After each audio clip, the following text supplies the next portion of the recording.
இனி கவர வேண்டாமல் இச்சையும் நடிகார்களுக்கு எனது முதற்கண் பணிவான வணக்கத்தை தெரிவித்துக் கொள்கிறேன். போன நிகழ்ச்சியிலே நான் சாமி இடத்திலே எந்த ஜாதகத்தை பார்ப்பது, ஆர்வத்தை பார்ப்பதா, எண்ணியத்தை பார்ப்பதா, கைரேகை பார்ப்பதா என்பதை பேசுகிறேன். இப்பொழுது எடுத்துக்கொண்டிருப்பது ஏழ்மையில் இருக்கின்றவர்களையே கஷ்டத்தை நீக்குவதற்கான ஒரு கேள்வி. எல்லோருக்கும் வசதியான வீடு இருக்கிறதா இந்த கேள்விக்கு இடமே. ஒரே அறையே இருக்கு, குழந்தை கொட்டி கொண்டாட்டியோட கொடுத்த நடத்தி வாழ்க்கை நடத்துறவங்களும் எத்தனை பேர் இருக்காங்க. அவங்களெல்லாம் சாமி பண்ணணும்னா ஒரே இருக்கிற அறையில் அந்த தான் சாமி படத்தையும் வைக்கணும், அங்கே தான் தொழுகையும் பண்ணணும், மற்ற குடும்ப தாம்பத்திய மற்ற ஆச்சாரங்களையும் அங்கே தான் பண்ணி ஆகணும். இது ரொம்ப சங்கடமாக இருக்குது. சாமி இருக்கிற இடத்துல இதெல்லாம் புனிதமாக வச்சுக்கணும், எப்படி வச்சுக்கிறதுன்னு ஒரு பெரிய சங்கடமான நிலைமை இருக்குது. ஏழ்மையில் இருக்கிறவங்களுக்கு இயலாத நிலையாகவும் இருக்குது மாற்றுறது. ஆகவே இதுக்கு ஒரு சரியான ஒரு வழி சொன்னீங்கன்னாக்கா, சாமி படத்தை தனியாக இருக்கிற ஒரு ரூமில் இருக்கிறவங்க எப்படி வச்சுக்க முடியும்ன்றதை பற்றி சாமிகள் ஒரு வழிகாட்டினா நல்லா இருக்கும். அருமையான ஒரு விஷயம். இனி கவலை வேண்டாம் நிகழ்ச்சியின் மொத்த முடிகளுக்கு வணக்கம். இந்த பகுதியில் பாருங்க, ஒரு எவ்வளோ அருமையாக நிறைய பேருடைய குமுறுகிறது. அந்த அம்மா யாருன்னு தெரியல, ஒரு அம்மா கேட்டுருக்குறாங்க பாருங்க. ஒரே ரூம்ல சாமி படம் வச்சுட்டு வசிக்கலாமா, பாடலாமா? இது எங்களுக்கு மன சங்கோஜமாக இருக்கிறது. எத்தனையோ விஷயங்கள், பெண்கள் விஷயங்கள் எத்தனையோ இருக்கு, தாம்பத்திய விஷயங்கள் எவ்வளோ இருக்கு. இதெல்லாம் ஒரே அறையில எல்லாமே வச்சுக்கிட்டு இருக்கிறது மன சங்கோஜமா இருக்கு. ஆனா எங்களுக்கு வசதி கிடையாது. நாங்கள் ஒரு சின்ன ஒரு ரூம்ல தான் வசிச்சுட்டு இருக்கோம். 2 குழந்தைகள், கணவன் மனைவி இப்படி வச்சு வசிச்சுட்டு இருக்கோம். குழந்தை இல்லாதவங்க ஒரு விஷயத்துல ஒரே குட்டி கூடு மாதிரி வச்சு வசிச்சுட்டு வர்றாங்க. அதே நேரத்தில் கூரை வீடுலையும் வசிச்சு வராங்க. கூரை வீட்டில் என்ன செய்ய முடியும்? சாமி படத்தை ஒரே இடத்துல தான், ஒரே ரூம் தானே இருக்கும்.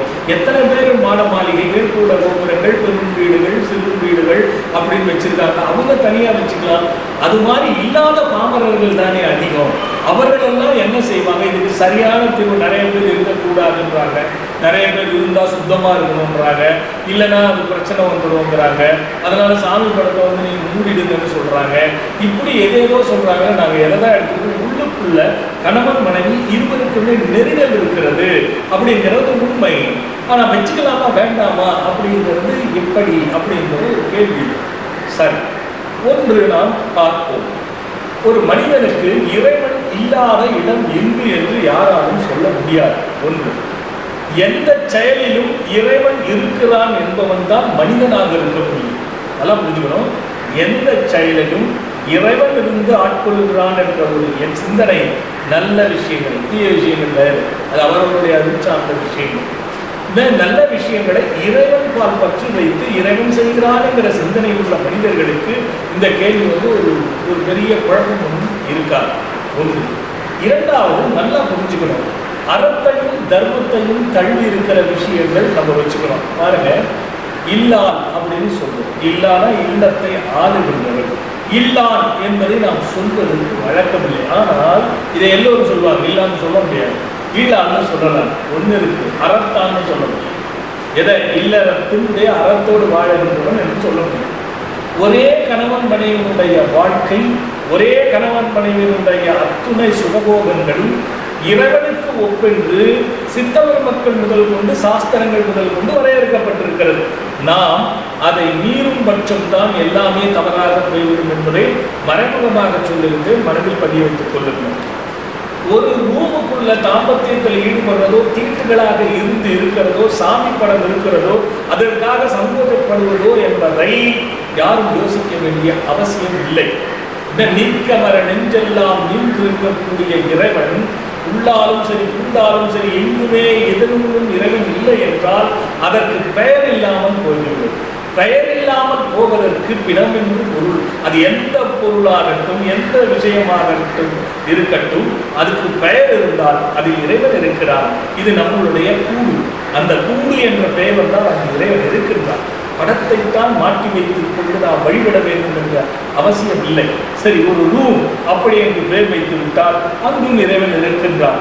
ரூம் இல்லைன்னா அது குட்டிச்செவரு, அது எங்கும் எதுவும் இல்லை, கட்டாந்தரை என்றுதான் நாம் சொல்லுவோம். ஒரு பெயர் என்று ஒன்று வந்துவிட்டால் அதில் இறைவன் என்று ஒரு பொருள். இப்போ சாதாரண காலி மனைன்னு வச்சுக்கோங்க. அந்த காலி மனை அப்படின்னு சொன்னால் அங்கு இறைவன் இருக்கின்றார். இறைவன் இல்லாத இடம் இல்லை. எத்தனையோ சொல்லியிருக்காரு. இது மாநிலராய் பிறத்தல் மீது தெய்வத்தினுடைய பெருமை தொண்டர்தாமையும் தொண்டர்களையும் தெய்வம் இல்லை, தொண்டர்கள் தாங்க முக்கியம். எப்பவுமே ஆண்டவன் தொண்டருடைய பக்தியையும் மனசையும் செய்கையும் பார்க்கின்றார்கள். தவிர இது தீட்டு, இவர்கள் நம் முன்னால் தவறு செய்கிறார்கள், இவர்களை சபித்து விட வேண்டும் என்று எந்த இறைவனும் நினைக்கவே மாட்டான் என்பதை மனிதன் பதிவு வைத்துக் கொள்ளுங்கள்.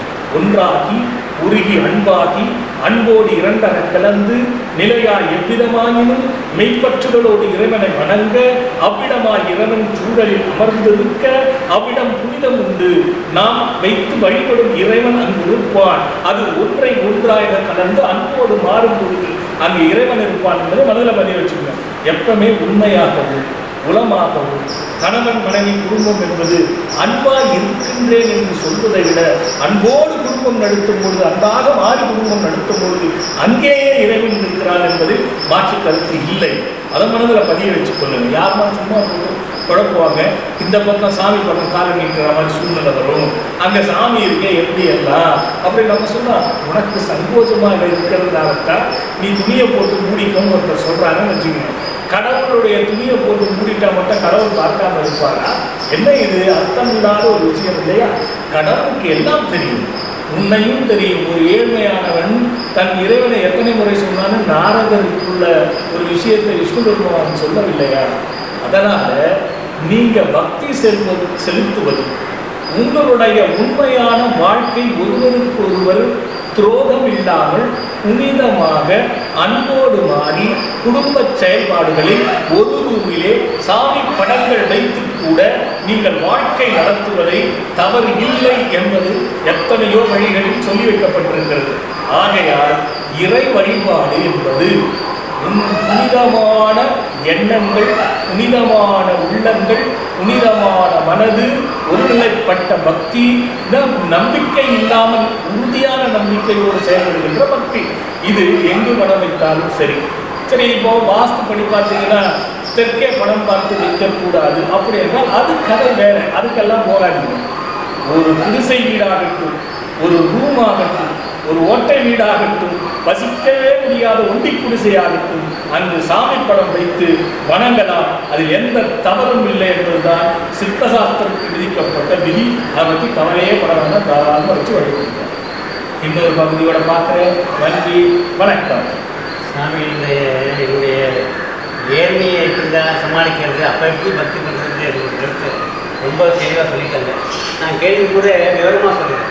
ஆனால் கேள்வி சாமிகள் நான் எந்த ஏதோ கோடு காட்டுற மாதிரி தான் ஒரு அளவுக்கு சொல்லியே தவிர சாமிகள் கேள்வியே ரொம்ப விளக்கமாக சொல்லி அதுக்கான பயனையும் தெளிவாக கேட்டேன்.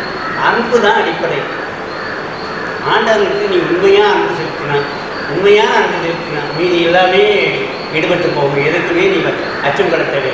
அன்பான வழிபாடு எந்த திசையில் இருந்து பண்ணாலும் சரி, எந்த நிலையில் இருந்து பண்ணாலும் சரி, எந்த செயலோடு பண்ணாலும் சரி, ஆண்டவரிடத்தில் அன்பு மாறாமல் இருக்க வேண்டும். சக உயிரிடத்தில் அன்பு மாறாமல் இருக்க வேண்டும். அதிலே உண்மையாக இருக்க வேண்டும், நடிப்பு இருக்கக்கூடாது என்பதை தெளிவாக சொன்னார்கள். மிக்க நன்றி சுவாமிகள். இதே மாதிரி பல விஷயங்களை நீங்கள் எங்களுக்கு தர வேண்டும் என்று விரும்புகிறோம். உங்களை எதிர்பார்த்து காத்திருக்கிறோம் சுவாமிகள்.